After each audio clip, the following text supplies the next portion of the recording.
వరంగల్ రాజకీయ యుద్ధ బేరి ఇవాళే మోగబోతా ఉంది. మనమందరం కూడా బీసీలందరం కూడా తండోపతండాలుగా లక్షలాదిగా తరలి వస్తున్నారు. సో అందరికి కూడా స్వాగతం పలుకుతా ఉన్నాము. ఇవాళ వరంగల్ వేదిక, ఆర్ట్స్ కాలేజ్ మైదానం వేదిక ఒక అద్భుతమైనటువంటి ఉద్యమానికి పురుడు పోయబోతా ఉంది. అదే బీసీల ఉద్యమం, బీసీల రాజకీయ అస్తిత్వ ఉద్యమం. అన్ని సమస్యలకు పరిష్కారం రాజకీయం ఒక్కటే అనేటువంటి బాబాసాహెబ్ అంబేద్కర్ ఆలోచనలు, ఆశయాలు ఏవైతే ఉన్నాయో వాటన్నిటినీ మన మహనీయులు కొండా లక్ష్మణ్ బాపూజీ ఎందుకోసం రాజీనామా చేసిండు, చాకలి ఐలమ్మ ఎందుకోసం పోరాటం చేసింది, దొడ్డి కొమరయ్య వీరమరణం దేనికోసం, శ్రీకాంతాచారి ఆత్మ బలిదానం దేనికోసం, ఇట్లా చెప్పుకుంటూ పోతే పండుగ సాయన్న, సర్దార్ సర్వాయి పాపన్న, ఇట్లా చెప్పుకుంటూ పోతే ఆ తరం నుంచి ఇక్కడ ఎవరు పుంజాల శివశంకర్ గారు, ఆ తర్వాత మన కృష్ణస్వామి ముదిరాజ్ గారు, ఇట్లా అనేక మంది త్యాగాలతోని ఉన్నటువంటి ఈ నేల అగ్నిపర్వతం లాగా బద్దలయ్యడానికి సిద్ధమవుతా ఉంది. సో ప్రజలారా, మనమందరం వాళ్ళ వారసులం. వాళ్ళ వారసత్వాన్ని పుణికిపుచ్చుకొని ముందుకు పోవాల్సినటువంటి తరుణమాసన్నమైంది. మీ అందరికీ ఇర్రెస్పెక్టివ్ ఆఫ్ పార్టీస్ కాదు, మనకు ఫస్ట్ బీసీలం. పార్టీలు పక్కన పెట్టండి, ఫస్ట్ మనం బీసీలం. కాబట్టి ఇవాళ 2 గంటలకు భారీ బహిరంగ సభ ప్రారంభం కాబోతోంది. మిత్రులారా, 2 గంటల లోపే సభా ప్రాంగణానికి చేరుకోవడానికి మీరంతా ప్రయత్నించండి అని చెప్పి మీ అందరికీ తెలియజేసుకుంటూ, సో మార్నింగ్ న్యూస్లోకి వెళ్దామంటే ఇక కేంద్రం బడ్జెట్ ప్రవేశపెట్టింది. కేంద్ర బడ్జెట్ బాగలేదని విపక్షాలు, ఇది పేదల బడ్జెట్ అని చెప్పి స్వపక్షాలు, మొత్తానికి ఏ పక్షం ఏదైనా ఇటు ఏపీ అటు బీహార్ మాత్రం మంచి కొట్టుకపోయింది అంతే. బడ్జెట్లో మనకు రూపాయి లేదు, తెలంగాణకు మాత్రం మొండిసేయి. ఎందుకు? బీహార్లో ఎలక్షన్లు ఉన్నాయి, బీహార్ నితీష్ కుమార్ పెద్ద సీట్లు ఉన్నాయి, ఎంపీ సీట్లు. ఇటు ఏపీలో చంద్రబాబు నాయుడు గారు ఉన్నారు, ఆయనకు పెద్ద సీట్లు ఉన్నాయి, ఎంపీలే. ఈ 2 లేకపోతే ఈయన ఉండడు. అది కాబట్టి దేశం మొత్తం మీద వసూలు చేసినటువంటి పైకంలో వాళ్ళకింత వాటా వీళ్ళకింత వాటా పంచుకొని ఉన్నారు. ఇది కేంద్ర బడ్జెట్. ఈ కేంద్ర బడ్జెట్ ఏందో కానీ ఈ దేశంలో సంపద సమాన స్థాయిలో రాష్ట్రాలకు పంచేటువంటి పరిస్థితి మాత్రం కనిపించట్లేదు. భారతదేశంలో ఉన్నటువంటి కొన్ని ప్రాంతాలపైన కేంద్ర ప్రభుత్వం వివక్ష చూపుతున్నట్టుగా స్పష్టంగా అర్థమవుతా ఉంది. సో ఆ అంశాలు అటు పెడితే 12 లక్షల వరకు వృద్ధులను 12 లక్షల వరకు ఐటీ మినహాయింపులు కల్పిస్తూ ఒక ఊరట, సామాన్య జనానికి ఊరట అని అంటారుగా, అటువంటి కార్యక్రమాన్ని ఒకటి తీసుకొచ్చినట్టు అనిపిస్తూ ఉంది. సో ఏముంది బడ్జెట్లో, బడ్జెట్ ఏం చెప్పబోతా ఉంది? వీటన్నిటికంటే ముందు వరంగల్లో సభ ఏర్పాట్లకు సంబంధించి ఉన్నాయా? హన్మకొండ ఆర్ట్స్ కాలేజ్ దగ్గర జరుగుతున్నటువంటి భారీ బహిరంగ సభ, బయలుదేరిన వాళ్ళు ఉంటే బయలుదేరు, ఆల్రెడీ రెడీ, టైం అయిపోయింది ఆల్రెడీ. రైట్, నుంచి వచ్చేటోళ్ళు హనుమకొండ సభా ప్రాంగణం అంతా సిద్ధమవుతూ ఉంది. ఈ సభా ప్రాంగణంలోకి లక్షలాదిగా తరలి రావడం కోసం బీసీలు ఎదురు చూస్తున్న తరుణంలో సభా ఏర్పాట్లు కూడా అదే స్థాయిలో నిర్వహించడం జరిగింది. ఇక మన ముఖ్య అతిథులు కూడా ఆల్రెడీ వచ్చి ఉన్నారు. సో ఒక రాష్ట్రాల నుంచి వచ్చేసిండ్రు. ఒకసారి ఓపెన్ చేయవచ్చు. సభకు సంబంధించినటువంటి ఏర్పాట్లను మనం ఒకసారి చూడొచ్చు.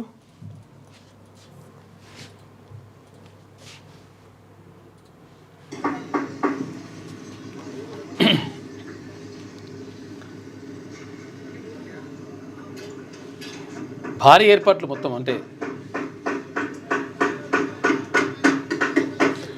బీసీల సభ అంటే ఎట్లుండాలి, బీసీలతోటి ఏది కాదు, బీసీలు ఏమీ చేయలేరని ఇన్ని రోజులు ఏదైతే అనుకున్నారో వాళ్లకు మైండ్ బ్లాకు, రెడ్, వైట్ అయ్యేటట్టు అన్ని కలర్లు ఇక్కడ ఈ కార్యక్రమంలో చూడబోతా ఉన్నారు. సో ఒక బీసీల యుద్ధ పేరు దగ్గర నుంచి మొత్తం పూర్తి వివరాలను ఏం జరుగుతూ ఉంది అనేది మనకు శ్యామ్ అందిస్తాడు. ఒకసారి శ్యామ్తో దగ్గరుండి తీన్మార్ మల్లన్న సైనికులు, తీన్మార్ మల్లన్న రాష్ట్ర నాయకులు చాలా పెద్ద ఎత్తున కష్టపడతా ఉన్నారు. డే అండ్ నైట్ ఆ కష్ట ఫలితమే ఈ సభ రూపమని కూడా చెప్పుకోవచ్చు. ఎక్కడికెక్కడ మానిటరింగ్ చేస్తూ ప్రతి మినిట్ టు మినిట్ ఆ తీన్మార్ మల్లన్నకు అప్డేట్ చేస్తూ ఆ సభను ముందుకు సభ స్టేజ్ కావచ్చు, ఏర్పాట్లు కావచ్చు. ఇక్కడ గోపు వెంకట్ ఉన్నాడు, ఒకసారి మాట్లాడే ప్రయత్నం చేద్దాం. ఎట్లా జరుగుతుందన్న సభ ఏర్పాట్లు ఎట్లా జరుగుతుంది? కంప్లీట్ గా 10 రోజుల నుంచి ఇక్కడే ఉండి దగ్గరుండి చూస్తా ఉన్నావు. ఎట్లా నడుస్తా ఉంది సభ ఏర్పాట్లు ఇప్పటికీ? చూస్తున్నాము, కొంచెం లేట్ అయింది. 1.5 hour లోపల క్లియర్ అయితే అని చూస్తున్నాం. 1.5 లోపు దీనికి రూపురేఖలు మొత్తం మార్చే అవకాశం. అయితే మనోళ్ళంతా అక్కడ తీవ్రంగా కృషి చేసి మొత్తానికి సభా ఏర్పాట్లన్నింటినీ శరవేగంగా ముందుకు తీసుకుపోతా ఉన్నారు. మరి మొత్తం బ్యాక్గ్రౌండ్ మొత్తం ఎల్ఈడి స్క్రీన్లు, తర్వాత 10-14 స్క్రీన్లతోటి లైవ్, అలాగే అన్ని ఛానల్కి లైవ్ బ్రాడ్కాస్ట్ ఇవ్వబోతా ఉన్నారు. సో ఇవి సభకు సంబంధించినటువంటి ఏర్పాట్లు. ఇక వివిధ పత్రికలు కూడా ఇదే అంశాన్ని ప్రస్తావించినాయి. రాజకీయ యుద్ధబేరి బీసీలకు రాజకీయ పరీక్షేనా? అన్ని కులాలు ఒకే వేదికపై శంఖారావం పూరించనున్నారు. నగరంలో వాడివేడి రాజకీయ చర్చ, రాజకీయ యుద్ధబేరితో బీసీలో చైతన్యం. సభపైనే అందరి దృష్టి. హన్మకొండ జిల్లా కేంద్రంలో నేడు జరిగే రాజకీయ యుద్ధబేరి సభ బీసీలకు ఒక పరీక్షగా మాదిరిగా ఉంది. సభ సక్సెస్ అయితే ఓ రకం, సక్సెస్ కాకుంటే మరో రకం. ఈ సభతో చాలా మంది నాయకులు, కార్యకర్తలు వారి రాజకీయ భవిష్యత్ అంచనాలు వేసుకుంటున్నారు. అనతి కాలంలోనే పంచాయతీ ఎన్నికలు, టీచర్స్ ఎమ్మెల్సీ ఎన్నికలు ఉండడం చేత ఊహల పల్లెకులో ఊగిసలాడుతున్నారు. వారి జాతకాలను పరీక్షించుకోనున్నారు. ఇది అంతా ఒక తంతు అయితే బీసీలు ఏకమైతే మన భవిష్యత్ ఏంటని అగ్రకులాల్లో గుబులు మొదలైంది. సో ఏకంగా మా ఓటు మాకు చాలు, మీ ఓటు మాకు వద్దని నిర్దాక్షిణ్యంగా ప్రకటించారు. సో ఎక్కడ అచ్చా, ఇటు కట్ అయిందా? పూర్తిగా రాలేదు ఇది. ఓకే,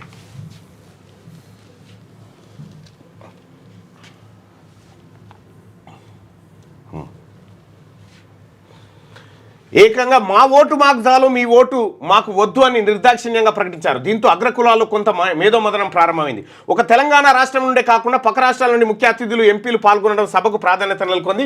సభతోనే కాకుండా ఇదే పౌరుషం, ఇదే దూకుడు ఎన్నికల్లో గెలిచే వరకు ఉండాలని పలువురు రాజకీయ ప్రముఖులు అంటున్నారు. సభకు బీసీలు ఎవరికి వారే ఇష్టంగా వస్తున్నట్టు సమాచారం. సభ తర్వాత రాష్ట్రంలో ఎన్నో రకాల రాజకీయ పరిణామాలు చోటు చేసుకున్నాయి. బీసీ ఏకమై రాజకీయ యుద్ధానికి పూనుకోనున్నారు. నువ్వా నేననే పరిస్థితులు ఏర్పడతాయి. 100% డౌట్ ఏమీ లేదు. బీసీలు తాడో పేడో తెలుసుకోబోతా ఉన్నారు. అంతే, తాడో పేడో తేల్చుకునేటువంటి యుద్ధం ఇది, తెగదెంపుల యుద్ధం. తెలంగాణ రాష్ట్రం ఈ గడ్డ ప్రతి 10 ఏళ్లకోసారి ఒక ఉద్యమాన్ని అందిస్తుంది. మొన్న తెలంగాణ ఉద్యమాన్ని అందించింది, ఇప్పుడు బీసీల ఉద్యమాన్ని అందిస్తూ ఉంది. అన్ని ఉద్యమాలకు ప్రధాన కేంద్రంగా ఉండేటువంటి వరంగల్లో పెట్టినటువంటి ఏ సభ అయినా విజయవంతం, ఆ ఉద్యమం తీరాన్ని చేరింది ఖచ్చితంగా. సో అనేకటువంటి అంశాలు దాంట్లో ముడిపడి ఉన్నాయి. ఇక సరే, ఏదే మీరందరూ కూడా తరలి రండి. ఇక బడ్జెట్ వివరాలు, మిగతా వార్తల విషయాలు స్టార్ట్ కండి. ఇక దూర ప్రాంతాల నుంచి ఉన్నటువంటి సోదరులారా స్టార్ట్ కాండి, ఎందుకంటే హన్మకొండకి వెళ్ళాలి. వెలుగు దినపత్రిక బడ్జెట్ సమగ్ర స్వరూపం 50,65,345 కోట్లు బడ్జెట్ అని పెట్టారు. బడ్జెట్ అంటే రాబోయే ఆదాయానికి పెట్టబోయే ఖర్చు. రాబోయే ఆదాయాన్ని అంచనా వేసి పెట్టబోతున్నటువంటి ఖర్చు. ఇంట్లో అయితే ఎట్లా చేస్తారు? బడ్జెట్ అంటే బొగట్టే అనేటువంటి ఫ్రెంచ్ పదం నుంచి వచ్చినటువంటి బడ్జెట్, తోలు సంచి అన్నట్టు. తోలు సంచి పట్టుకొస్తారా? అయితే బడ్జెట్ అంటే ఇంట్లో ఎట్లా పెట్టుకుంటాం మనం బడ్జెట్? ఇంట్లో మనం ఇప్పుడు ఈ నెల 20,000 రూపాయల జీతం వస్తే 20,000 రూపాయలల్లా సామాను గింత, రెంట్ గింత, పాలకెంత, కరెంటు బిల్ ఎంత, బట్టలకి ఎంత, బడి ఫీజులు ఎంత అని ఎట్లయితే లెక్కలు వేసుకుంటామో ఇంట్లో, ఇది గటువంటి అంతే. రెవెన్యూ వసూళ్ళు అంటే ఇగో ఇంత వస్తాయి రెవెన్యూ వసూలు. 34,20,409 కోట్ల రూపాయలు రెవెన్యూ వసూలు అయితాయట. మూలధన వసూలు 16,44,936 వస్తాయట. మొత్తానికి 50,65,345 కోట్ల రూపాయల బడ్జెట్ను కేంద్ర ప్రభుత్వం ప్రవేశపెట్టింది. ఇక దానికి సంబంధించినటువంటి మిగతా వ్యవహారాలన్నీ ఒకసారి చూస్తే, ఇక 4 లక్షల వరకు ట్యాక్స్ లేదు. 4 లక్షల నుంచి 8 లక్షల వరకు 5% ట్యాక్సు. సో 8 లక్షల నుంచి 12 లక్షల వరకు 10% ట్యాక్సు, ఇన్కమ్ ట్యాక్సు. 15%, 12 లక్షల నుంచి 16 లక్షల వరకు 15%, 20% ఎప్పుడంటే 16 లక్షల నుంచి 20 లక్షలు సంపాదించే 20%, తర్వాత 20 లక్షల నుంచి 24 లక్షల వరకు 25%, 24 లక్షల పైన సంపాదిస్తే 30%. ఈ విధంగా పన్ను స్లాబ్లను నిర్ణయించారు. 12 లక్షల వరకు నో ట్యాక్స్, ఉద్యోగులు వ్యాపారులకు బిగ్ రిలీఫ్, ఏడాదికి 80,000 వరకు మిగులుబాటు, రైతుల కోసం ధన్ ధాన్య కృషి యోజన, కిసాన్ క్రెడిట్ కార్డు లోన్లు 5 లక్షలకు పెంపు, 3 ఏళ్లలో ప్రతి జిల్లా హాస్పిటల్లో డే కేర్ క్యాన్సర్ సెంటర్, ఎడ్యుకేషన్లోకి ఏఐ బొమ్మల తయారీకి ప్రత్యేక స్కీమ్స్, 2028 నాటికి అందరికీ రక్షిత మంచినీళ్ళు, రక్షణ రంగానికి దండిగా పైసలు. లోక్సభలో 2025-26 కేంద్ర బడ్జెట్ను ప్రవేశపెట్టిన నిర్మల మొత్తం బడ్జెట్ 50,65,345 కోట్లు. ఇన్నాళ్ళు ఎడాపెడా ఇన్కమ్ ట్యాక్సులతో మిగులుబాటు లేక తిప్పలు పడుతున్న వేతన జీవికి ఎట్టకేలకు కేంద్ర ప్రభుత్వం కాస్త ఊరటనిచ్చింది. 12 లక్షల వరకు ఆదాయానికి పన్ను కట్టాల్సిన పని లేదని బడ్జెట్లో ప్రకటించింది. పేదలు, రైతులు, యువత, మహిళల సంక్షేమానికి ప్రయారిటీ ఇస్తున్నామని తెలిపింది. విద్యారంగంలో ఆర్టిఫిషియల్ ఇంటెలిజెన్స్ను తీసుకొస్తున్నట్టు చెప్పింది. క్యాన్సర్ మందులకు పన్నులు తగ్గిస్తున్నట్టు వెల్లడించింది. దేశవ్యాప్తంగా 5 ఏళ్లలో 75,000 మెడికల్ సీట్లు అందుబాటులోకి తెస్తామని తెలిపింది. ఫుడ్ డెలివరీ వంటి ఆన్లైన్ సేవలు అందించే గిగ్ వర్కర్లకు ఆరోగ్య బీమాను ప్రకటించింది. 2025-26 ఆర్థిక సంవత్సరానికి సంబంధించి 50,65,345 కోట్ల బడ్జెట్ను శనివారం లోక్సభలో కేంద్ర ఆర్థిక మంత్రి నిర్మలా సీతారామన్ ప్రవేశపెట్టారు. గురజార రాసిన దేశం అంటే మట్టి కాదోయ్, దేశం అంటే మనుషులోయ్ అనే కవితతో స్పీచ్ మొదలుపెట్టిన ఆమె వికసిత భారత్ కోసం ఈ బడ్జెట్ను తీసుకొస్తున్నామని తెలిపారు. దేశ ఆర్థిక వ్యవస్థకు మధ్యతరగతి ప్రజలు మూలస్తంభమని, వారిని దృష్టిలో పెట్టుకుని ఇన్కమ్ ట్యాక్స్లో కీలక మార్పులు చేస్తున్నట్టు ప్రకటించారు. ఇన్నాళ్ళు 7 లక్షల వరకు ఉన్న ట్యాక్స్ పరిమితిని 12 లక్షలకు పెంచుతున్నామని, దీనివల్ల 80,000 వరకు మిగులుబాటు అవుతుందని పేర్కొన్నారు. బడ్జెట్లో బీహార్కు కేంద్ర ప్రభుత్వం ప్రత్యేకంగా వరాలు కురిపించింది. ఆ రాష్ట్రానికి మకానా బోర్డు ఏర్పాటుతో పాటు కీలక ప్రాజెక్టును ప్రకటించింది. అయితే ప్రస్తుతం జరుగుతున్న ఢిల్లీ అసెంబ్లీ ఎన్నికలు, త్వరలో జరగనున్న బీహార్ అసెంబ్లీ ఎన్నికలను దృష్టిలో పెట్టుకుని కేంద్ర ప్రభుత్వం ఈ బడ్జెట్ను ప్రవేశపెట్టినట్టుందని ప్రతిపక్షాలు విమర్శించాయి. ఉద్యోగ నియామకాల మాట ఏమైందని, పప్పులు, నూనెలు, ఇంటి సామాన్ల ధరల భారంతో గోసపడుతున్న సామాన్యులను కేంద్రం ఏం ఆదుకుంటున్నాయని విపక్షాలు నిలదీస్తున్నటువంటి వార్తను మనం ఇక్కడ చూడొచ్చు. ఇక లోపలి పేజీలలో ఏమున్నాయంటే, బీహార్పై వరాల జల్లు, కొత్త ఎయిర్పోర్టు, తర్వాత మకాన బోర్డు ఏర్పాటు, ఎన్నికల వేళ రాష్ట్రానికి ఎక్కువ ప్రయోజనాలు ఉన్నాయంట. మరో 200 వందే భారత్ రైళ్ళు అంట. ఇక 100 అమృత్ భారత్, 50 నమో భారత్ రైళ్లు, 17,500 జనరల్ కోచ్ల తయారీ కూడా. ఇక రైల్వేకు 2.52 లక్షల కోట్లు పోయినేడు అంతే ఇచ్చిండ్రు. అటుగా గిగ్ వర్కర్లకు హెల్త్ ఇన్సూరెన్స్, ఆయుష్మాన్ భారత్ పథకం వర్తింపు, 1 కోటి మందికి లబ్ధి, ఈశ్రమ్ పోర్టల్లోనూ రిజిస్ట్రేషన్, ఐడి కార్డులు జారీ చేస్తారట. ఇక బడ్జెట్పై ప్రత్యేక కథనాలు 2 నుంచి 8 పేజీ దాకా వెలుగు దినపత్రిక అందిస్తూ ఉంటే, ఇక కొత్త పన్ను విధానంతో 1 కోటి మందికి ప్రయోజనం, ప్రజల చేతుల్లో డబ్బులు వాడేలా కొత్త పాలసీ. నిర్మల పార్లమెంట్లో వచ్చే వారం income tax bill, budget speech తర్వాత ఆర్థిక మంత్రి ప్రెస్ మీట్ పెట్టేటువంటి అవకాశం ఉందట. ఇక ఇవాళ ఏవి ధరలు తక్కువ అయితే ఏవి ధరలు దేని ధరలు పెరుగుతాయి, దేని ధరలు తగ్గుతాయి అనేది ఒకసారి చూస్తే, ధరలు ఏమేమి తగ్గుతాయి అంటే క్యాన్సర్, ఇతర వ్యాధుల మందులు. అసలు హెల్త్ దాని మీద పన్నులేయడమే పొరపాటు. అవును, ఫ్రీగా ఇవ్వాలి అవి. ఎలక్ట్రికల్ వెహికల్స్, ఎలక్ట్రానిక్ ఐటమ్స్ తగ్గుతాయి. ఇంపోర్టెడ్ కార్లు, బైకుల ధరలు తగ్గుతాయి. మొబైల్ ఫోన్లు, హెడ్ ఫోన్స్ ధరలు తగ్గుతాయి. ఎల్సిడి ఎల్ఈడి టీవీలు ధరలు తగ్గుతాయి. ప్రొజైన్ చేపలు, చేపల పేస్టు, సముద్ర ఉత్పత్తులు తగ్గుతాయి. లెదర్ ఉత్పత్తుల ధరలు కూడా తగ్గుతాయి. ఇక ధరలు పెరుగుతాయి. ఏంటేంటి పెరుగుతాయి అంటే స్మార్ట్ మీటర్లు, సోలార్ సెల్స్, ఆ తర్వాత ఫ్లాట్ ప్యానెల్ డిస్ప్లేలు, టీవీలు, ఆ తర్వాత ఉలెన్ దుస్తులు, ఇంపోర్టెడ్ చెప్పులు, పీవీసీ అంటే పాలివినైల్ క్లోరైడ్ ఉత్పత్తులు, వీటి ధర పెరుగుతుందని చెప్పి ఇక్కడ మనకు చెప్తా ఉన్నారు.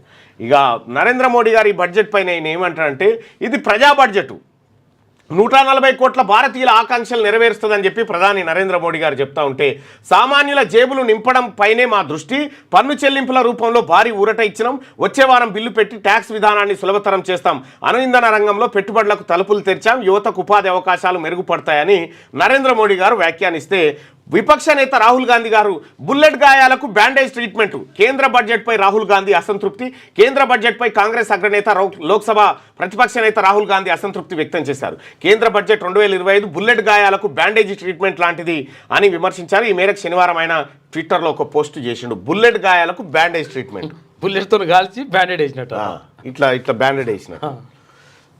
రైట్గా రాష్ట్రానికి మళ్ళీ మొండి చేయి, 1.63 లక్షల కోట్ల ప్రపోజల్స్ పంపితే ఇచ్చిందేమీ లేదు. పలుమార్లు పీఎం కేంద్ర మంత్రులను కలిసి విజ్ఞప్తి చేసిన సీఎం రేవంత్ మంత్రులు తెలంగాణ ఊసే ఎత్తని నిర్మలా సీతారామన్ మెట్రో విస్తరణ, ఫ్యూచర్ సిటీ, యూనివర్సిటీలు, నవోదయ స్కూల్స్లో ఏ ఒక్కదాన్ని పట్టించుకోలే. పాలమూరు రంగారెడ్డి ప్రాజెక్టుకు ముచ్చటే లేదు. ఏపీలోని పోలవరానికి మాత్రం దండిగా నిధులు, బయ్యారం స్టీల్ ఫ్యాక్టరీ మాటెత్తకుండా విశాఖ స్టీల్ ప్లాంట్కు మాత్రం కేటాయింపులు. ఇగో ఇది వివక్ష. చూసుకో. కేంద్ర ప్రభుత్వం తెలంగాణపై మరోసారి వివక్ష చూపింది. శనివారం ప్రవేశపెట్టిన కేంద్ర బడ్జెట్లో రాష్ట్రానికి ప్రత్యేకంగా ఎలాంటి నిధులు కానీ కొత్త ప్రాజెక్టులు కానీ కేటాయించలేదు. ఏపీలోని పోలవరానికి దండిగా కేటాయింపులు చేసిన కేంద్ర ప్రభుత్వం మన పాలమూరు రంగారెడ్డికి మాత్రం పైసా ఇవ్వలేదు. అక్కడి విశాఖ స్టీల్ ప్లాంట్కు పెద్ద మొత్తంలో ఫండ్స్ కేటాయించింది. మన బయ్యారం స్టీల్ ఫ్యాక్టరీని పక్కన పెట్టింది. ఎప్పట్లాగే 2014 నాటి విభజన హామీల ఊసే ఎత్తలేదు. గత బీఆర్ఎస్ సర్కార్ కేంద్రంలోని ఎన్డీఏ ప్రభుత్వంతో ఏనాడు సఖ్యంగా లేదు. దీనివల్ల రాష్ట్ర ప్రయోజనాలు దెబ్బతింటున్నాయని భావించిన కాంగ్రెస్ ప్రభుత్వం ఏడాది కాలంగా మోదీ సర్కార్తో స్నేహపూర్వకంగా మెలుగుతున్నది. ఇందులో భాగంగా సీఎం రేవంత్ రెడ్డి అనేక సార్లు ప్రధాని మోడీతో పాటు కేంద్ర మంత్రులను కలిసి రాష్ట్ర ఆర్థిక పరిస్థితిని వివరించారు. గుండు సున్నా. చూసుకో. ఇక ఒక్క పైసా ఇయ్యలే కేంద్ర ప్రభుత్వం. ఆయన ఇంకా కిషన్ రెడ్డి ఏమంటుండు, ఓ అట్లేం లేదు యాదవ్ ఏదో వస్తాయి అంటుండు. ఏమొస్తాయి ఇంకా నువ్వు కేటాయింపు. 8 మంది ఎంపీలను గెలిపించి తోలిస్తే వచ్చింది గుండు సున్నా. గుండు సున్నా. ఇక కేంద్రం అప్పు 180 లక్షల కోట్లు. ఈ ఏడాది 15,27,700 కోట్లు పెరిగే ఛాన్స్. ఈ ఆర్థిక సంవత్సరంలో కేంద్ర ప్రభుత్వం అప్పు 180 లక్షల కోట్లకు పెరగనుంది. శనివారం పార్లమెంట్లో కేంద్ర ఆర్థిక మంత్రి నిర్మలా సీతారామన్ ప్రవేశపెట్టిన బడ్జెట్లో కేంద్ర అప్పుల వివరాలు ప్రస్తావించారు. 2025-26 ఏడాదికి గాను కేంద్రం అప్పు 180,78,000 కోట్లకు పెరగనున్నట్టు అంచనా వేశారు. అందులో దేశీయ అప్పు 174,13,333.42 కోట్లు, విదేశీ అప్పు 6,63,920 కోట్లుగా ఉంటుందని పేర్కొంది. గతేడాది 2024-25 బడ్జెట్లో 1,165,50,553 కోట్లను అప్పుగా చూపింది.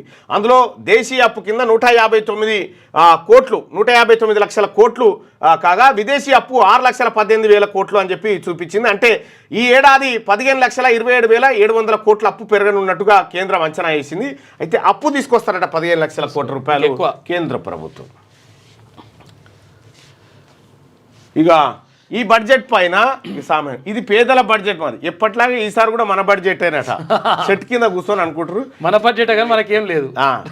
ఈ బడ్జెట్ల సంగతి, వీటి సంగతి, వీటి లెక్కలు, కథలు, కార్ఖానాలన్నీ ఇలా వరంగల్ సభలో మాట్లాడుకో. 5న కేబినెట్ ముందుకు కులగణన రిపోర్ట్. అదే రోజు మధ్యాహ్నం అసెంబ్లీ ప్రత్యేక సమావేశాల్లో చర్చ. ఎస్సీ వర్గీకరణ నివేదిక కూడా శాసనసభ ముందుకు. మంత్రులతో సుదీర్ఘ చర్చ అనంతరం సీఎం రేవంత్ నిర్ణయం. కేంద్ర బడ్జెట్లో తెలంగాణ ప్రతిపాదనలకు చోటు దక్కకపోవడంపై తీవ్ర అసహనం. ఎమ్మెల్సీ పంచాయతీ ఎన్నికలపై మంత్రులకు దిశానిర్దేశం. స్థానిక ఎన్నికల నిర్వహణకు వడివడిగా సర్కార్ అడుగులు వేస్తూ ఉంది. 5న కేబినెట్ ముందుకు కులగణన రిపోర్ట్ వస్తూ ఉంది. ఆ కులగణన రిపోర్ట్ కేబినెట్ ముందుకు వస్తే అంటే ఇవాళ వాస్తవానికి డెడికేట్ కమిషన్ రిపోర్ట్ ఇస్తారన్నారు. మరి ఇవాళ రిపోర్ట్ వచ్చిన తర్వాత 5 తారీఖు రోజు ప్రత్యేక సమావేశం ఉంది, అసెంబ్లీ సమావేశం. కులగణన రిపోర్ట్ అక్కడ పెట్టేటువంటి అవకాశం కనిపిస్తూ ఉంది. సో మొత్తానికైతే బీసీలు కలలు కన్నటువంటి కులగణన రిపోర్టు తెర మీదకి వస్తూ ఉంది. బీసీ ప్రజలారా, దానికి అనేకమైనటువంటి బీసీలు అనేక రకాలుగా ఒత్తిడి చేసి సాధించుకున్నటువంటి కార్యక్రమంలో ముఖ్యంగా అందరూ కూడా అన్ని ఇర్రెస్పెక్టివ్ ఆఫ్ పార్టీస్ బీసీలందరూ కూడా కులగణనలో పాల్గొని, అయితే ఈ కులగణన విషయంలో కూడా ఈ కులగణన జరగొద్దని కొందరు కుక్కలు నిడిచిపెట్టారు. ఎన్ని కథలు ఎంత లెక్క అయ్యాల మాట్లాడుతున్నారు. ఛత్తీస్గఢ్లో భారీ ఎన్కౌంటర్, 8 మంది మావోయిస్టుల మృతి. బీజీఎల్ లాంచర్స్, ఇన్సాన్ రైఫిల్స్ లాంటి అత్యాధునిక ఆయుధాలు స్వాధీనం. ఛత్తీస్గఢ్ దండకారణ్యం మళ్లీ తుపాకీ బోతలతో దద్దరిల్లింది. బీజాపూర్ జిల్లా గంగులూరు పోలీస్ స్టేషన్ పరిధిలో శనివారం పోలీసులు మావోయిస్టుల మధ్య ఎదురుకాల్పులు చోటు చేసుకున్నాయి. ఈ ఘటనలో 8 మంది మావోయిస్టులు మృతి చెందినట్టు అధికారులు తెలిపారు. గంగులూరు పోలీస్ స్టేషన్ పరిధిలోని తోడ్కా కొర్చోరి అటవీ ప్రాంతంలో సాయుధ మావోయిస్టులు రహస్యంగా మీటింగ్ పెట్టినట్టు పోలీసులకు పక్కా సమాచారం అందింది. దీంతో బస్తర్ ఐజీ సుందర్రాజ్ ఆదేశాల మేరకు బీజాపూర్ జిల్లాకు చెందిన డిఆర్జీ, ఎస్టీఎఫ్, కోబ్రా 202, సిఆర్పిఎఫ్ 222 బెటాలియన్కి చెందిన జవాన్లు ఈ ప్రాంతానికి చేరుకున్నారట. అయితే ఎప్పుడు కూడా మావోయిస్టులను సజీవంగా పట్టుకున్న దాఖలాలు ఉన్నాయి. ఏమనంటే కాల్చి చంపేసినాం, ఎదురు కాలు వాళ్ళు కాల్స్తే మేము కాల్చినాం అనే మాట చెప్తారు ఇప్పటి వరకు. సో వాస్తవానికి నువ్వు సజీవంగా పట్టుకున్నటువంటి దాఖలాలు చాలా తక్కువ కనిపిస్తాయి. అక్కడ జరిగేదంతా కొన్ని చోట్ల సజీవంగా పట్టుకుపోయి కూడా కాల్చి ఎదురు కాల్పులు జరిగినాయి చెప్తారని అంటారు. మరి ఇది వెలుగు దినపత్రికలో ఉన్నటువంటి బడ్జెట్ వార్తలు. ఇది ఒకసారి ఆంధ్రజ్యోతిలో కూడా సేమ్ ఇదే బడ్జెట్ కథ ఉంటుంది. మేడం సర్ప్రైజ్, వేతన జీవులకు పన్ను బొనాంజా, 12,75,000 వరకు ఐటీ లేదు, 1 కోటి మందికి ఊరట. కేంద్రానికి తగ్గనున్న 1,00,000 కోట్ల ఆదాయం, వృద్ధి రేటు పెంచడమే ధ్యేయంగా వ్యూహమట. 1 కోటి మంది గిగ్ వర్కర్లకు సామాజిక బీమా, కిసాన్ కార్డు రుణాలు 5 లక్షలకు పెంపు, ధనధాన్య మిషన్ సహా 6 కొత్త పథకాలు. ఢిల్లీ బీహార్ ఎన్నికల లక్ష్యంగా పలు నిర్ణయాలు. ఔత్సాహిక పారిశ్రామికవేత్తలకు 2 కోట్ల రుణం. బీమా రంగంలో ఎఫ్డీఐలు 100% పెంపు. 5 ఏళ్లలో కొత్తగా 75,000 మెడికల్ సీట్లు. క్యాన్సర్ చికిత్సకు ప్రతి జిల్లాలో ఓ డే కేర్. 10 లక్షల దాకా విద్యా రుణాలపై నో టీసీఎస్. ప్రభుత్వ స్కూళ్లకు అటల్ ల్యాబ్స్, బ్రాడ్బ్యాండ్. వృద్ధులకు వడ్డీలు, అద్దెలపై టీడీఎస్ ఊరట. రాష్ట్రాల్లో మౌలిక సదుపాయాల కల్పనకు ₹1,50,000 కోట్ల వడ్డీ రైత రుణాలు. లోక్సభలో బడ్జెట్ ప్రవేశపెట్టిన ఆర్థిక మంత్రి. ఇది జేబులు నింపి బడ్జెట్ అని చెప్పి నరేంద్ర మోడీ గారు చెప్తా ఉన్నారు. ఇది ప్రజల జేబులు నింపే బడ్జెట్. పన్ను మినహాయింపులతో మధ్యతరగతికి, ఉద్యోగులకు పెద్ద ఎత్తున ప్రయోజనం చేకూరుతుంది. పొదుపు, పెట్టుబడులు పెరుగుతాయి. ఇక వినియోగం, వృద్ధి సాధ్యమవుతాయి. ఈ బడ్జెట్ ద్వారా వికసిత్ భారత్ వైపు దృఢంగా అడుగులు పడినట్లే అని చెప్పేసి నరేంద్ర మోడీ అంటా ఉన్నాడు. అయితే ఇక్కడ ఆంధ్రను విస్మరించాలని చెప్పేసి రాహుల్ గాంధీ అంటున్నాడు. దేశంలో ఆర్థిక సంక్షోభాన్ని పరిష్కరించేందుకు కేంద్రం వద్ద ఆలోచనలు కరువయ్యాయి. ఇది బుల్లెట్ గాయాలకు బ్యాండెడ్ వేసినట్లయింది. బీహార్కు బోనాంజా ప్రకటించి ఎన్డీఏ సర్కార్కు మరో మూలస్తంభమైనటువంటి ఆంధ్రను దారుణంగా విస్మరించారని చెప్పేసి రాహుల్ గాంధీ అంటున్నారు. రైట్గా తగ్గే వస్తువుల ధరలు తగ్గేటి ఎలక్ట్రానిక్ వాహనాలు, మొబైల్ ఫోన్లు, 36 రకాల క్యాన్సర్ ఔషధాలు, లెదర్ చెప్పులు, బూట్లు, బెల్ట్లు, జాకెట్స్, లిథియం అయాన్ బ్యాటరీలు, లెడ్, జింకు, విదేశాల నుంచి దిగుమతి చేసుకునే కార్లు, బైకులు, ఎలక్ట్రానిక్ బొమ్మలు, బంగారం, వెండి, నగలు. పెరిగేటి ఏమో స్మార్ట్ మీటర్లు, సోలార్ సెల్స్, విదేశాల నుంచి దిగుమతి చేసుకునే పాదరక్షలు, ఇక పడవలు, కొన్ని రకాల వస్త్రాలు, తర్వాత పీవీసీ ఫ్లెక్స్ స్మార్ట్ ఫిలిమ్స్ అంట, తర్వాత పీవీసీ ఫ్లెక్స్ షీట్లు, పీవీసీ ఫ్లెక్స్ బ్యానర్లు, ఇవన్నీ కూడా ధరలు పెరుగుతాయట. ఇక మొత్తం బడ్జెట్ 50,65,345 కోట్లు. కొత్త విధానంలో ఆదాయ పన్ను 4 లక్షల వరకు ఎలాంటి ఆదాయం లేదు. 4 నుంచి 8 లక్షల వరకు 5%, 8 నుంచి 12 లక్షల వరకు 10%, 12 నుంచి 16 లక్షల వరకు 15%, 16 నుంచి 20 లక్షల వరకు 20%, 20 నుంచి 24 లక్షల వరకు 25%, 24 లక్షల పైన 30% పన్ను. 12.75 లక్షల ఆదాయం వరకు పన్ను లేదు. అంతకు మించి ₹1 దాటినా పై స్లాబులు వర్తిస్తాయి.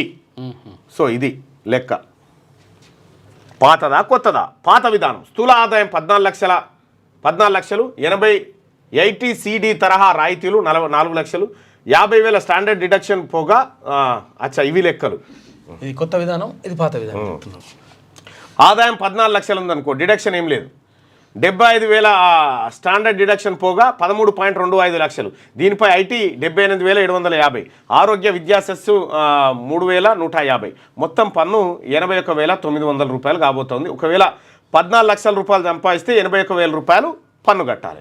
ఇప్పుడు పాత విధానంలో ఎట్లా ఉందంటే ఒక ₹1,00,000 కట్టాల్సి ఉంటుంది. ఈ 14 లక్షలు సంపాదిస్తే పాత విధానంలో ₹1,00,000 కట్టాల్సి ఉంటే ఇప్పుడు 81,000 కడితే సరిపోతుంది. ఇక ఐటీ చెల్లింపునకు ఏది మేలు? బడ్జెట్ రాయితీలతో కొత్త పన్ను విధానం వైపు పలువురు మొగ్గు. ఇప్పటికే 70% పైగా కొత్త విధానంలోనే. భారీ సేవింగ్స్ ఉంటే మాత్రం పాత విధానం మెరుగట. బాగా సేవ్ చేసుకున్న వాళ్ళకు. తెలంగాణకు ద్రోహం. 1.63 లక్షల కోట్లు అడిగితే రూపాయి కూడా ఇవ్వలేదు. జీడీపీకి 5% వాటా అందిస్తున్న రాష్ట్రంపై ఇంత నిర్లక్ష్యమా? బీజేపీకి 8 మంది ఎంపీలను ఇచ్చినా నిధులు ఇవ్వలేదు. సాగునీటి ప్రాజెక్టులు, విమానాశ్రయాన్ని పట్టించుకోలేదు. సెస్ల పెంపుతో రాష్ట్రాల పన్నుల వాటా తగ్గే ప్రమాదం. మంత్రులతో సీఎం రేవంత్ భేటీ. బడ్జెట్పై తీవ్ర ఆగ్రహం. బడ్జెట్లో వివక్షకు వ్యతిరేకంగా నేడు కాంగ్రెస్ ధర్నా. రేపు రాష్ట్ర వ్యాప్తంగా ఆందోళన. ఏపీ రాజధానికి కేంద్రం దన్ను 15,000 కోట్లు. వైజాగ్ స్టీల్ 3,295 కోట్లు. పోలవరం 5,936 కోట్ల. ఇక వైజాగ్ స్టీల్కి గింత, పోలవరానికి గంత. 10,000 కోట్ల రూపాయలు వట్టిగానే దానికి. మొత్తం 30,000 కోట్ల రూపాయలు, 30,000 కోట్ల పైచీలకు ఆంధ్ర రాష్ట్రానికి కేటాయించేసారు. ఏపీకి ఇక్కడ గుండుస్తుంది రూపాయి లేదు ఇక్కడ. రైట్గా 55.85% బీసీలు. కులగణన సర్వేలో వెల్లడి. నేడు ఉపసంఘానికి నివేదిక. 5న కేబినెట్ అసెంబ్లీ సమావేశం. బీసీ కోటాపై తీర్మానం. 52 అనుకున్నాం. 55.85% ఉన్నారట. 56% వాళ్ళు చెప్తున్న లెక్కల ప్రకారం. రాష్ట్రంలోని మొత్తం జనాభాలో బీసీలు సగానికి పైగా ఉన్నారు. వీరు 55.85% ఉన్నారని ప్రభుత్వం చేపట్టిన కులగణన సర్వేలో తేలింది. ఇందులో 42% మంది హిందూ మతానికి చెందిన బీసీలు కాగా 13.85 మంది మైనారిటీ ఇతరులు ఉన్నారు. దీంతో పాటు ఎస్సీలు, ఎస్టీలు, ఇతర కులాలకు సంబంధించిన లెక్కలను అధికారులు తేల్చారు. 14,450, 1500 పేజీలతో సర్వేకు సంబంధించినటువంటి మొత్తం డీటెయిల్స్ ఉన్నాయట. బీసీలారా 55.85% మనం అంటే 56%. 56% మంది ఉన్నాం బీసీలం. ఇంకా 4% ఇంకా లెక్కలు రాలే. అవి ఇంకా రాలే, అవి కూడా వస్తాయి, పెరుగుతాయి ఇంకా. ఇక ఉచితాల ఊబిలో రుణ భారతం ప్రస్తుతం మరి ఇప్పుడు 55.85% ఉంటే బడ్జెట్లో ఎంత రావాలి బీసీలకు? సగానికి ఎక్కువ రావాలి కదా. అంతే. మొన్న 2,91,000 కోట్ల రూపాయల బడ్జెట్ పెడితే 9,000 కోట్లు బీసీలకు బిచ్చమేసారు. చూసుకో, కేంద్రంలో అదే కథ. మాట్లాడుకుందాం ఇవాళ. ఉచితాల ఊబిలో రుణ భారతం ప్రస్తుతం మన రాజకీయ పార్టీలు ఎన్నికల్లో విజయం కోసం ఉచితాల పేరిట ప్రకటిస్తున్న పథకాలను చూస్తుంటే భారతదేశం తాకట్టులోకి వెళ్ళడానికి ఎంతో కాలం పట్టదన్న భావన ఏర్పడుతుంది. ఏదో ఒక పార్టీ అధికారంలోకి రావడం కోసం ప్రజలను ఎత్తిన అప్పుల భారం మోపే హక్కు పార్టీలకు ఎవరిచ్చారు? ప్రాంతీయ పార్టీలతో పాటు జాతీయ పార్టీలు ఉచితాల విషయంలో బాధ్యత లేకుండా వ్యవహరిస్తున్నాయి. ఉచితాలను అరికట్టే బాధ్యత తీసుకోవడానికి ఒక్క వ్యవస్థ కూడా ముందుకు రావడం లేదు. పులి మీద స్వారీ చేస్తున్న రాజకీయ పార్టీలు ఉచితాలకు ఎక్కడో ఒక చోట చెక్ పడాలని బలంగా కోరుకుంటున్నప్పటికీ ఆ పని మాత్రం తాము చేయలేమని చెప్తా ఉన్నాయి. ఆర్కే కొత్త పలుకు. ఇది ఆంధ్రజ్యోతిలో ఉన్నటువంటి వార్తలు. ఇక ఒకసారి తెలంగాణ శనార్థి తెలంగాణ చూద్దాం. బీసీ డే, బీసీల భవిష్యత్తు మార్చే రోజు. దారులన్నీ వరంగల్ వైపే. అగ్రవర్ణ పాలకులకు ఇక చెల్లు చీటి. మా ఓట్లు మాకే, మా సీట్లు మాకే. మల్లన్న ఆధ్వర్యంలో విడాకులు. ఏకమై కదులుతున్న బీసీ దండు. నక్కి నక్కి కాదు, తొక్కుకుంటూ పోదాం. రాజ్యాధికారమే లక్ష్యంగా అడుగులు. లెక్కేసి కొడితే 4 ఏళ్లలో రాజ్యం అనేది సభకు హాజరు కానున్న బీసీ అగ్రనేతలు. సర్వాంగ సుందరంగా ఆర్ట్స్ కాలేజ్ మైదానం ఫ్లెక్సీలతో కలకల్లాడుతున్న వరంగల్. సో 2025 ఫిబ్రవరి 2వ తారీఖు బీసీలకు పండుగ రోజు కాబోతున్నది. బీసీ డేగా గుర్తుండిపోబోతున్నది. బీసీల భవిష్యత్తును నిర్ణయిస్తూ అన్ని కులాలను ఏకతాటిపై తీసుకొచ్చిన రోజుగా చరిత్రలో సువర్ణాక్షరాలతో లిఖించదగ్గ పరిణామం చోటు చేసుకోబోతుంది. పట్టభద్రుల ఎమ్మెల్సీ తీన్మార్ మల్లన్న ఆధ్వర్యంలో నిర్వహించబోతున్న సభకు బీసీలు దండు కదులుతుంది. నక్కి నక్కి కాదు, తొక్కుకుంటూ పోదామంటూ యుద్ధ బేరికి రెడీ అవుతుండ్రు. ఊరు వాడ చిన్న పెద్ద తేడా లేకుండా అందరి గమ్యం వరంగల్ వైపే సాగుతున్నది. సభా ప్రాంగణం పిక్కటిలేలా జనహోరు మోగబోతున్నది. మరో 4 ఏళ్లలో బీసీ రాజ్యాధికారం స్థాపన కోసం పునాదిరాలు పడబోతున్నాయి. దేశానికి స్వాతంత్రం వచ్చినా బీసీలకు ఎలాంటి ప్రయోజనం దక్కలేదు. కొన్ని పోరాటాల ద్వారా 27% రిజర్వేషన్లు వచ్చినా అవిటిని ఇప్పుడు కూడా ఇంప్లిమెంట్ చేస్తలేరు. ఇవాళ 100% బీసీల డేనే. అంతే. ఇవాళ చరిత్ర తిరగరాయడమే. అస్తిత్వం కోసమే బీసీ సభ. బీసీ కులాల ఐక్యత కోసం నిర్వహిస్తున్నాం. కని విని ఎరగని రీతిలో యుద్ధబేరి. కులాలకు అతీతంగా బీసీలంతా కదలాలి. కూడా మాజీ చైర్మన్ సుందర్రాజు యాదవ్ యుద్ధబేరికి మద్దతుగా 1000 బైకులతో ర్యాలీ. వరంగల్లో ఉట్టిపడుతున్న బీసీ సభ కళ. ఇక ఓట్లు మావే, సీట్లు మావే. వరంగల్ సభకు కథలు రండి. బీసీ రాజకీయ యుద్ధ పేరును విజయవంతం చేయండి. బీసీ సంక్షేమ సంఘం జిల్లా వర్కింగ్ ప్రెసిడెంట్ వీరస్వామి. ఇక మన బీసీల అస్తిత్వం కోసం, మన పిల్లల భవిష్యత్తు కోసం, మన కులాల ఐక్యత కోసం బీసీ యుద్ధబేరి సభ జరగబోతున్నదని కూడా మాజీ చైర్మన్ సుందర్రాజు యాదవ్ అన్నారు. ఇక ఆదివారం అంటే ఫిబ్రవరి అంటే ఇవాళ జరగబోతున్న బీసీ రాజకీయ యుద్ధబేరికి మద్దతుగా శనివారం 1000 బైకులతో కాజీపేట పట్టణం నుండి హనుమకొండ మీదుగా వరంగల్ వరకు భారీ ర్యాలీ నిర్వహించారు. ఈ సందర్భంగా కూడా చైర్మన్ సుందర్రాజు యాదవ్ మాట్లాడారు. నిన్న జోరుగా బైకులతోటి ర్యాలీ నిర్వహించారు. వేలాది మంది యువత స్వచ్ఛందంగా కదిలొచ్చారు. రానున్నది బీసీ రాజ్యం. వేలాదిగా తరలి రావాలి. వరంగల్ సభను విజయవంతం చేయాలి. బీసీ యుద్ధ పేరుకి ముదిరాజుల సంపూర్ణ మద్దతు. ముదిరాజ్ మహాసభ రాష్ట్ర కార్యదర్శి దుర్గేష్ అంటారు. రా కదలిరా, వరంగల్ బీసీ యుద్ధ పేరు సభ పిలుస్తోంది. చేయి కలుపుదాం, 1,00,000 గొంతులై గర్చిద్దాం. రాజ్యాధికారం సాధనకు నడుం బిగిద్దాం. బీసీ యుద్ధను ఒక తీన్మార్ మల్లన్నతో కలిసి నడుద్దామని చెప్పి ఒక వార్తను చూస్తా ఉన్నాం. ఇక బడ్జెట్ విషయానికి సంబంధించినటువంటి వార్త. ఇవాళ బీసీ ప్రజలారా, ఒక్క అడుగు వచ్చిపోండి. మీ భవిష్యత్తుకు నాది భరోసా. ఆదివారం ఇవాళ ఆదివారం. ఎట్టి పరిస్థితుల్లో అక్కడికి సభకు రండి. ఈ సభను విజయవంతం చేసుకుందాం. ఈ సభ ద్వారా సరికొత్త బీసీ వ్యూహం బయటకు వస్తుంది. టీవీలో కాడ కూర్చోవడం కాదు, డైరెక్ట్ ప్రత్యక్షంగా రండి దయచేసి. రైట్. 50,65,345 కోట్లు, 12 లక్షలకు పన్ను మినాయింపు, అద్దె ఆదాయం 6 లక్షలు. ఎంతో మందిని రెడ్లను, వెలమలను, కమ్మలను వీళ్ళను ముఖ్యమంత్రులను చేయడానికి, వీళ్ళని గద్దె మీద కూర్చోబెట్టుకోవడానికి మన శరీరాలను వాడినాం కదా. ఒక్కసారి మన కోసం మనం మన శరీరాన్ని వాడదాం. జెండాలు పట్టినాం, జై కొట్టినాం, గానే ఉన్నాం. అద్దె ఆదాయం 6 లక్షల వరకు నో ట్యాక్స్. నగరాల అభివృద్ధికి urban challenge fund, Kisan credit కార్డుల పరిమితి పెంపు, పీఎం ధన్ యోజనతో 1,70,00,000 రైతులకు లబ్ధి, గిగ్ వర్కర్లకు ఆరోగ్య బీమా, గుర్తింపు కార్డులు. కేంద్ర బడ్జెట్ ప్రవేశపెట్టిన నిర్మలా సీతారామన్ మొదటిసారి 50 లక్షల కోట్లు దాటిన బడ్జెట్. తెలంగాణకు నిరాశ, బీహార్కు వరాలు.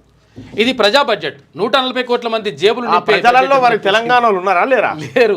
140 కోట్ల మంది జేబులు నింపే బడ్జెట్ అట. దేశం అంటే మట్టి కాదు, ఈ దేశం అంటే మనుషులు అని చెప్పేసి ప్రారంభించింది మేడం. ప్రారంభించింది కానీ మా ప్రజలలో తెలంగాణ ప్రజలు లేరని చెప్పేసి బాధ. బడ్జెట్ పై ప్రధాని మోడీ ప్రశంసలు. బుల్లెట్ గాయానికి బ్యాండేడ్ చికిత్స. ఆర్థిక సంక్షోభంపై ఎలాంటి చర్యలు లేవు. బీజేపీ పాలిత రాష్ట్రాలకు తప్ప మిగిలిన రాష్ట్రాలకు అన్యాయం.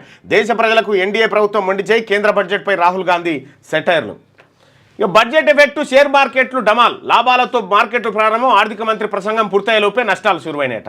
లోక్సభలో కేంద్ర ఆర్థిక మంత్రి నిర్మలా సీతారామన్ ప్రవేశపెట్టిన బడ్జెట్ ఎఫెక్టు షేర్ మార్కెట్లపై పడి డమాల్ అన్నాయి. బడ్జెట్ ముందు లాభాలతో ప్రారంభమైన స్టాక్ మార్కెట్లు ఆర్థిక మంత్రి తన ప్రసంగాన్ని పూర్తి చేసేలోగా నష్టాల్లోకి జారుకున్నాయి. బడ్జెట్లో ప్రోత్సాహకాలు ఏమైనా ప్రకటిస్తారనే అంచనాలతో ప్రారంభంలో సూచీలు లాభాల్లో వెళ్ళాయి. అయితే మధ్యాహ్నం 12 గంటలకు నష్టాలను చెవిచూసినట్ట స్టాక్ మార్కెట్లు పడిపోయినాయి. ఇక 8 మంది మావోయిస్టులు మృతి. బీజాపూర్లో బలగాల కూంబింగ్ జరిగింది. మావోలు బలగాల మధ్య ఎదురు కాల్పులు, 8 మంది మృతి, మరికొందరికి గాయాలు. ఇక ఆయుధాలు ఇతర సామాగ్రి స్వాధీనం చేసుకుంటూ కొనసాగుతున్న సెర్చ్ ఆపరేషన్. తెలంగాణపై బీజేపీ వివక్ష రాజకీయంగా రాష్ట్రాన్ని దెబ్బతీయాలని చూస్తోంది. బడ్జెట్లో కేటాయించింది గుండుస్తున్న రాజకీయ లబ్ధి కోసమే బీహార్కు భారీ కేటాయింపులు. టీపీసీ చీఫ్ మహేష్ కుమార్ గౌడ్ అంటూ ఒక వార్త. కేంద్ర బడ్జెట్లో తెలంగాణకు తీవ్రని అన్యాయం జరిగిందని టీపీసీ చీఫ్ మహేష్ కుమార్ గౌడ్ అన్నారు. కేంద్రంలోని బీజేపీ ప్రభుత్వం తెలంగాణ రాష్ట్రంపై వివక్ష చూపుతోందని, రాజకీయంగా దెబ్బతీయాలని చూస్తోందని ఆరోపించారు. కేంద్ర బడ్జెట్పై శనివారం ఆయన మీడియాతో మాట్లాడుతూ నిర్మలా సీతారామన్ ప్రవేశపెట్టిన బడ్జెట్లో తెలంగాణ కేటాయించింది గుండు సున్నా అని చెప్పారు. మొత్తానికి భారతీయ జనతా పార్టీ అధికారంలో ఉండి ఇక్కడి నుంచి 8 మంది ఎంపీలను గెలిపిస్తే ఇక్కడ మిగిలింది గుండు సున్నా వచ్చింది, ఏమీ లేదు తెలంగాణ రాష్ట్రానికి. అయితే మహేష్ కుమార్ గౌడ్ అన్న ఇవాళ ఏదో బీజేపీ పైన నిరసనని పెట్టుకురు. మరి కరెక్ట్గా బీసీల సభ టైంకి అది పెట్టాల్సినటువంటి అవసరం లేకుండానేమో కొద్దిగా ముందుకు వెనుకకు జరుపుకుంటే బెటర్గా ఉంటుందన్న. ఎందుకంటే మీరు బీసీ కాబట్టి మీరు కూడా సభ గ్రామాన్ని మిమ్మల్ని కూడా ఆహ్వానించడం కాబట్టి. సో మరి ఈ బీసీల సభ డైవర్ట్ అయ్యేటువంటి పరిస్థితి మాత్రం క్రియేట్ చేయకండి అన్న, అది మంచిది కూడా. ఒకరోజు అటు పెట్టుకోండి. రెడ్డిగా సూర్య దినపత్రిక చూసుకుందాం. సామాన్యుల బడ్జెట్. ప్రజల గొంతును వినిపించిన బడ్జెట్. మధ్యతరగతి ఉద్యోగులకు బిగ్ రిలీఫ్. ఇక 12 లక్షల వరకు ఆదాయ పన్ను మినహాయింపు, మరికొన్ని ప్రోత్సాహకాలు, వడ్డీ రహిత రుణాలు. జాతీయ అణుశక్తి మిషన్ కోసం 20,000 కోట్ల రూపాయలు. ఏ అభివృద్ధికి 500 కోట్ల రూపాయలు. ఆర్థిక మంత్రి నిర్మలా సీతారామన్. ఇది ప్రజల బడ్జెట్. పొదుపు పెట్టుబడుల్ని పెంచుతుంది. రైతుల ప్రయోజనాలు అందించేలా బాసట. కిసాన్ క్రెడిట్ కార్డుతో 5 లక్షల సాయం. శ్రామిక శక్తికి పన్ను రాయితీలు. కేంద్ర బడ్జెట్పై స్పందించిన నరేంద్ర మోడీ గారు. ఫ్లాట్గా ముగిసిన స్టాక్ మార్కెట్లో 5 పాయింట్లు లాభపడ్డ సెన్సెక్స్, 26 పాయింట్లు నష్టపోయిన నిఫ్టీ అట. ఇక పోలవరం విశాఖ స్టీల్కు భారీగా నిధులు. బడ్జెట్లో నిధుల కేటాయింపు పట్ల హర్షం వ్యక్తం చేస్తారు ఏపీ వాళ్ళు. ఏడుస్తున్నారు ఈడ. గోదావరి బనకచెర్లతో ప్రతి ఎకరాకు నీళ్లు. ఇది ఏపీకి సంబంధించినటువంటి వార్త. ఇక వికసిత్ భారత్ వైపు కేంద్రం బడ్జెట్ ఉందని చెప్పి ఆంధ్రప్రదేశ్ రాష్ట్రానికి అమూల్యమైన ప్రోత్సాహం ఇస్తున్న ప్రధానమంత్రి నరేంద్ర మోడీకి ధన్యవాదాలు. AP deputy CM Pawan Kalyan. కేంద్ర బడ్జెట్లో తెలంగాణకు తీవ్ర అన్యాయం. మంత్రులతో సీఎం రేవంత్ రెడ్డి కీలక సమావేశం. ఇక కేంద్ర బడ్జెట్ రాష్ట్రపతి ప్రతిపాదనలు 0. ఇక రాష్ట్ర బడ్జెట్పై చర్చ. ఇక పోలీస్ కమాండ్ కంట్రోల్స్లో సమావేశమైనరు నిన్న. బడ్జెట్లో తెలంగాణ గుండుస్తున్నా జాతీయ పార్టీలు తెలంగాణ ప్రయోజనాలు కాపాడలేవు. అందుకు మరోసారి కేంద్ర బడ్జెట్తో రుజువైంది బీఆర్ఎస్ వర్కింగ్ ప్రెసిడెంట్ కేటీఆర్ అంటూ ఒక వార్త. ఇక బడ్జెట్లో తెలంగాణకు మొండి చేయి. తెలుగు కోడలు నిర్మలమ్మ తెలంగాణపై ప్రేమ చూపలేదు. రాష్ట్రానికి కేంద్రం గాడిద గుడ్డు బడ్జెట్ ఇచ్చింది. పీసీసీ చీఫ్ మహేష్ కుమార్ గౌడ్ అంటున్నాడు. ఇక ఇది సంక్షేమ బడ్జెట్. 3వ ఆర్థిక వ్యవస్థగా భారత్ అవతరించే దిశగా బడ్జెట్ రూపకల్పన. రైతులారా ఈ అవకాశాన్ని సద్వినియోగం చేసుకోండి అని చెప్పి బడ్జెట్పై కేంద్ర మంత్రి బండి సంజయ్. ఇక బుల్లెట్ గాయాలకు బ్యాండెడ్ చికిత్స. కేంద్ర బడ్జెట్పై రాహుల్ గాంధీ ఎద్దేవా చేసిండ్రు. ఇక ప్రభుత్వ దివాలాకోరు ఆలోచనలకు అద్దం పట్టేలా బడ్జెట్ ఉందని విమర్శ. ఈ మేరకు ఎక్స్ వేదికగా స్పందించిన రాహుల్. రైట్గా ఎమ్మెల్సీ తీన్మార్ మల్లన్న ఆధ్వర్యంలో నేడే బీసీల యుద్ధ బేరి. BC intellectual forum chairman Chiranjeevulu, BC సంక్షేమ సంఘం జాతీయ అధ్యక్షుడు ఆర్ కృష్ణయ్య, ఇతర రాష్ట్రాల నుండి సైతం బడుగుల నేతలు హాజరు. తాపీ మేస్త్రి నుంచి బిల్డర్ వరకు, అటెండర్ నుంచి ఆఫీసర్ వరకు, పసికూన నుండి పండు ముసలి వరకు రాజకీయ పార్టీలకు అతీతంగా బీసీ కులాల నేతలు ఏకమై ముందుకు. చిన్న పెద్ద తేడా లేదు. కాలినడకన, సైకిల్ యాత్ర, బైక్ ర్యాలీలతో వరంగల్ సభకు, కార్లలో బస్సుల్లో సద్దిముట్ట కట్టుకొని బీసీ యుద్ధబేరి సభకు భారీగా తరలి రానున్న బీసీలంటూ బీసీ సోదరులారా భారీగా తరలి రావాల్సినటువంటి తరుణమాసన్నమైంది. ఇంట్లో ఇద్దరు కూడా రండి, కానీ ఇడిచిపెట్టడానికి వీల్లేదు. ఇది ప్రజల బడ్జెట్. మోడీ ప్రజల చేత ఓట్లు వేయించుకునే బడ్జెట్ అనుకుంటున్నారు, అంతే కదా. ఇది సూర్య దినపత్రికలో ఉన్నటువంటి వార్త. ఇది ఒకసారి పల్లవిలో ఉన్నటువంటి వార్తలు చూద్దాం. రిటైర్మెంట్ ప్రకటించిన వృద్ధిమాన్ సాహా అన్నట.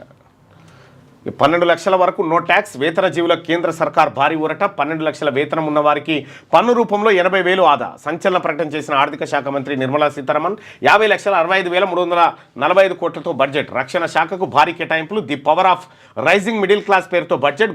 గురజాడ అప్పారావు పద్యంతో ఆర్థిక శాఖ మంత్రి ప్రసంగం గురజాడతో స్టార్ట్ చేసి బీహార్లో ముగించేసింది కథం. ఈ బడ్జెట్కి సంబంధించినటువంటి లెక్కలు చూడొచ్చు. అడిగింది ఏంది, ఇచ్చింది ఏంది. బడ్జెట్లో తెలంగాణకు అన్యాయంపై సీఎం ఆగ్రహం. బడ్జెట్పై ప్రభుత్వం అనుసరించాల్సిన వ్యూహంపై మంత్రులతో చర్చ జరిగింది. ఇక ప్రధాని నరేంద్ర మోడీ గారేమో ఇది అద్భుతమైన బడ్జెట్ అని ఆయన చెప్తా ఉంటే, ఇంకోవైపు రాహుల్ గాంధీ గారేమో ఇది బుల్లెట్ గాయానికి బ్యాండేడ్ వేసినట్టుంది అని చెప్పి, ఇక హరీష్ రావు మాజీ మంత్రి మొదటి నుంచి ఇదే ధోరణి ప్రదర్శిస్తూ ఉంది. బడ్జెట్ విషయంలో జాతీయ పార్టీలు ఎప్పుడు రాష్ట్రాలకు అన్యాయం చేస్తుంది అనేటువంటి ఆలోచన వాళ్ళది. ఇక ఛత్తీస్గఢ్లో భారీ ఎన్కౌంటర్. 8 మంది మావోయిస్టులు. బీసీల అభిప్రాయం కూడా చెప్తాం బడ్జెట్ మీద. ఇలా మీ పార్టీల అభిప్రాయమే కాదు, బీసీల అభిప్రాయం కూడా చెప్తాం.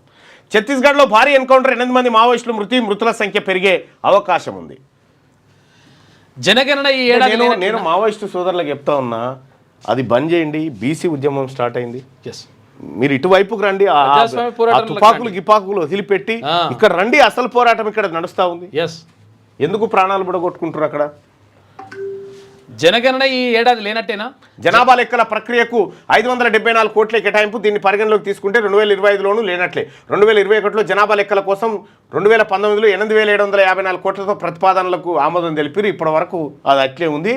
జనాభా లెక్కలు నరేంద్ర మోడీ గారు దేశవ్యాప్తంగా కులగణన చేయి. దేశవ్యాప్తంగా. రేవంత్ ఇదేమైనా పిల్లలాటనా? అవార్డులు ఇవ్వనందుకు ఏరియా పేరు మారుస్తావా? నీకు నిజంగా దమ్ముంటే ఫస్ట్ హైదరాబాద్ పేరును భాగ్యనగర్గా మార్చు. చిల్లర రాజకీయాలు మానేసి 6 గ్యారంటీలపై దృష్టి పెట్టు. సీఎం రేవంత్ రెడ్డి వ్యాఖ్యలపై కేంద్ర మంత్రి బండి సంజయ్ కౌంటర్. ఇక Revanth Reddy honeymoon period close అంట. ఇక పైన మా సినిమా చూపిస్తాం. మీరు మారరిగా. నీ సినిమా చూపిస్తాడు. ఖచ్చితంగా కొడంగల్ పోతా, నీ సంగతి చూస్తా. నీకు దమ్ముంటే ఆపు. నేను కొడంగల్ త్వరలో వస్తున్నా. ఎవరు ఆపకురు బై, ఎవరు ఆపకురు. ఆపిటోడు ఎవడు? దమ్ముంటే ఆపనంటే ఏం చేస్తావు? వాడికి వచ్చి కేసీఆర్ అసెంబ్లీకి రావడం కాదు. దమ్ముంటే సెక్యూరిటీ లేకుండా లగచర్లకు రా. ఆయన కర్ర లేకుండా నిలబడతారు. మీరు కమిషన్ లేకుండా పరిపాలిస్తారా?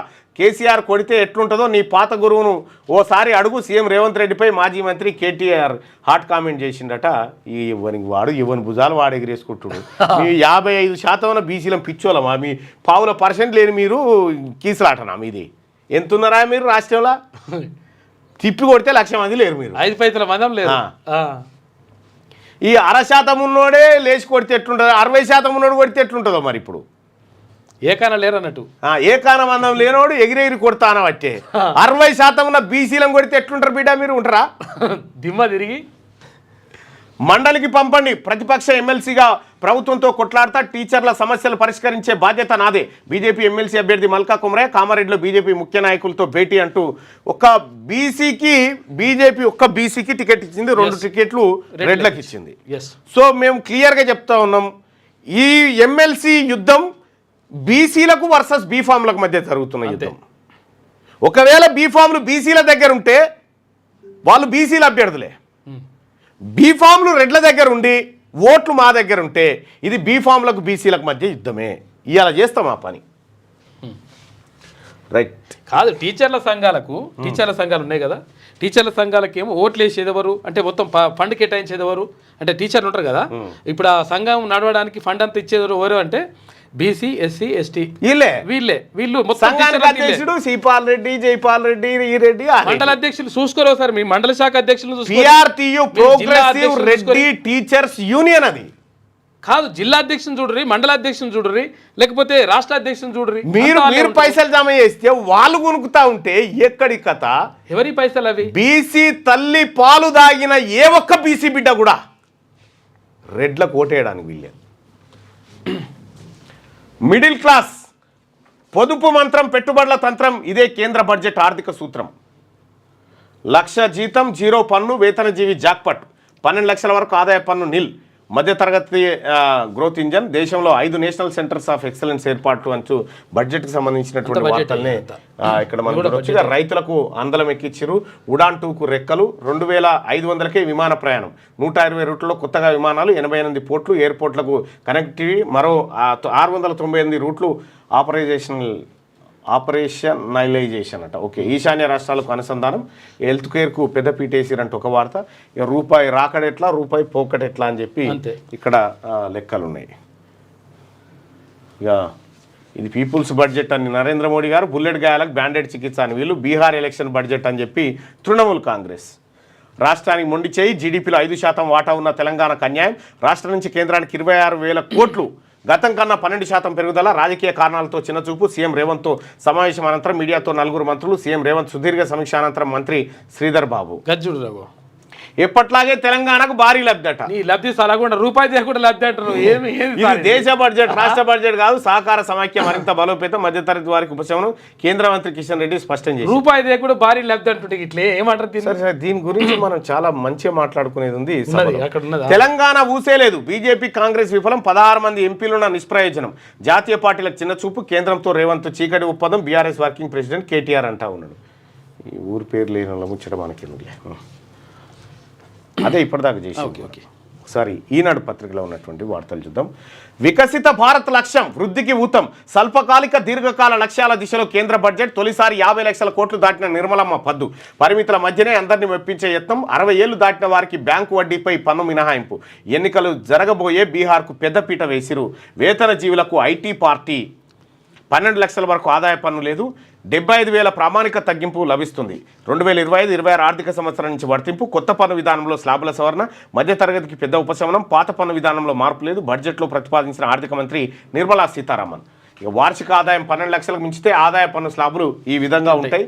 4 లక్షల వరకు పన్నే లేదు, 4 నుంచి 8 లక్షలు సంపాదిస్తే 5%, ఈ 12 లక్షల పైన ఇది అంటే ఇప్పుడు ఒట్టి 4 లక్షలు 12 లక్షల పైన, ఇక 8 నుంచి 12 లక్షలు ఆ పైన సంపాదిస్తే 10%, 10 నుంచి 16% అయితే 16 లక్షలు సంపాదిస్తే 15%, 16 నుంచి 20 లక్షలు సంపాదిస్తే 20%, 20 నుంచి 24 లక్షలు సంపాదిస్తే 25%, 24 లక్షలు ఆ పైన సంపాదిస్తే 30% ఇన్కమ్ ట్యాక్స్ చెల్లించాల్సి ఉంటుంది. మొత్తం బడ్జెట్ 50,65,345, రెవెన్యూ వసూలు గింత, మూలధన వసూలు గింత, రెవెన్యూ వ్యయం గింత, మూలధన వ్యయం గింత. అంటే ఈ లెక్కన రెవెన్యూ వసూలు, రెవెన్యూ వ్యయాన్ని మాత్రమే తీసుకుంటే సో ఇక్కడ ఆదాయం కంటే ఖర్చు ఎక్కువ ఉందన్నట్టు. అంతే, ఇంకా 15 లక్షల కోట్ల రూపాయలు అప్పు చేస్తారు.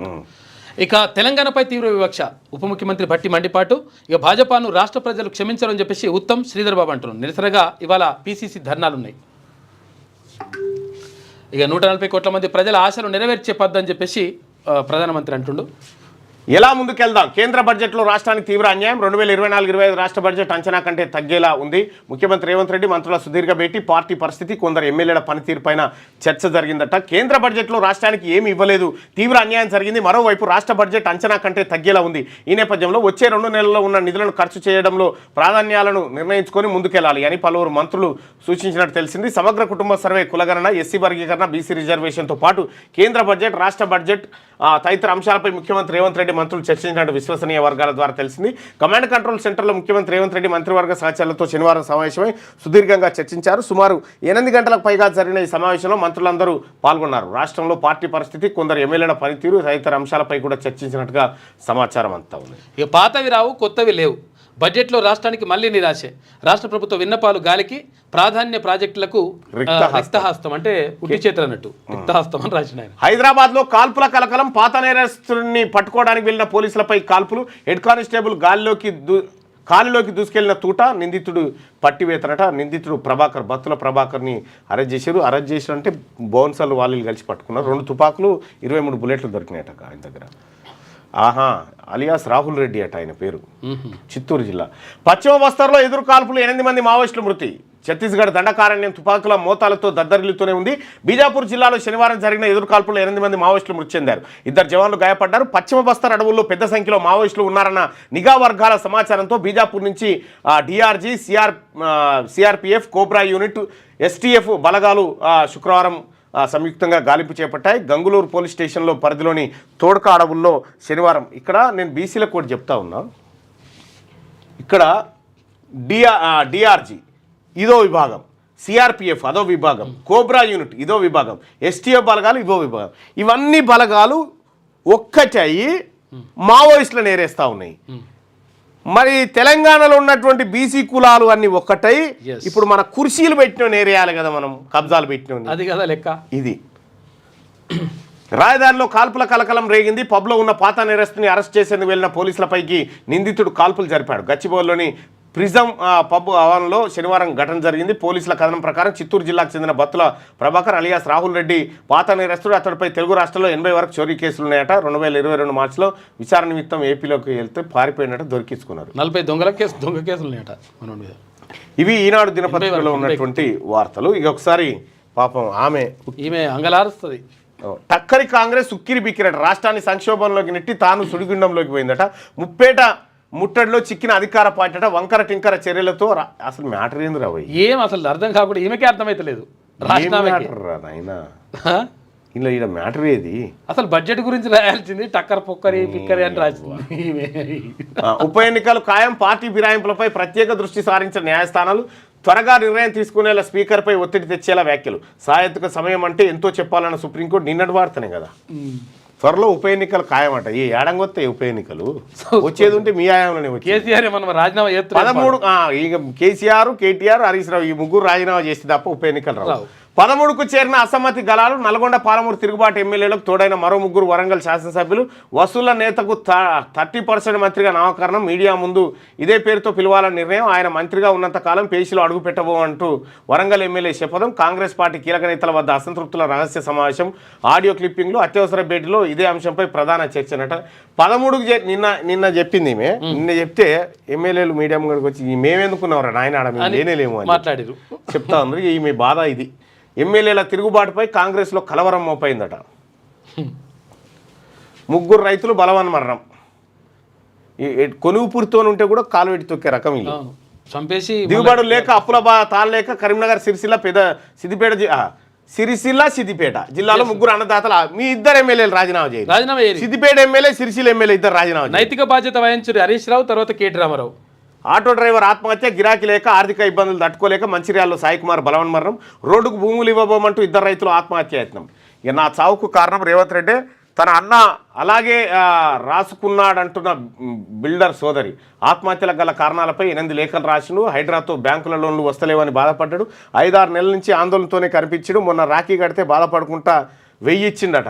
వేణుగోపాల్ రెడ్డి సోదరి కవిత కన్నీరు మున్నీరు అవుతా ఉన్నదట. పాపం నమస్తే తెలంగాణకు మాత్రమే దొరుకుతాయి ఇంత ఇండెప్త్ స్టోరీ. ఏమని దొరికాయి? గచ్చిబౌలిలో కాల్పుల కలకలం. ప్రిజం పబ్లో మోస్ట్ వాంటెడ్ క్రిమినల్ హల్చల్. అరెస్టుకు యత్నించిన పోలీసులపై కాల్పులు. కానిస్టేబుల్తో పాటు ఓ బౌన్సర్ గాయాలు. చివరికి నిందితుడు పట్టివేత అంటూ ఒక వార్త. ఈ నమస్తే తెలంగాణలో ఏమైనా ఉందంటే ఇదే జిఆర్టీ జేవల్ రేసు గదే. కానీ ఈ ఎందుకు రాస్తాడో ఈ వార్త డడడలు బుడబుడలు పెడతాడు. ఏముండదు ఇట్లే మనం